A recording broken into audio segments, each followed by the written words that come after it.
Hi everyone, I just want to give you a quick update on the NASDAQ 100, which is what you can see on screen here. Now, I've ranked it just to give you an insight into some of, not all the things, but some of the things that I look at. So this is the NASDAQ 100, the 100 stocks composed within the NASDAQ 100 index.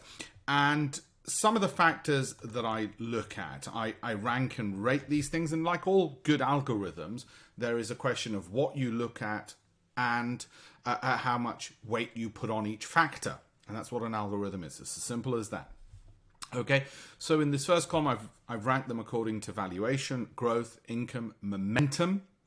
Right, all the factors which are important. These are these are styles which you'll often hear about. Well, actually, I don't want just a value stock or just a growth stock or a momentum stock, or try to guess which style is going to be flavor of the month. I want stocks which meet all those criteria. So I filter. The Croquis is a measure developed by Deutsche Bank, used by Goldman Sachs Asset Management to look at cash flow, and you can see actually over the last 6 months, the NASDAQ hasn't done too badly, despite coronavirus, the uncertainties of the US election, and also, obviously, far less impacted by Brexit, if at all. But given global uncertainties and China trade wars with the US, you can see it's done rather well in the last 6 months. And you probably would have averaged about, just 6 months alone, 30% at least, maybe 25%, by just picking these higher ranking ones. We also look at Sortino.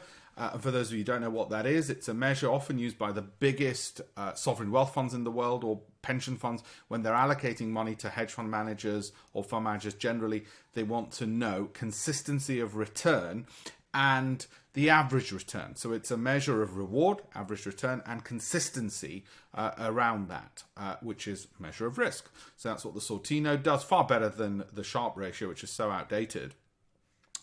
Return alpha, the ability to outperform the market.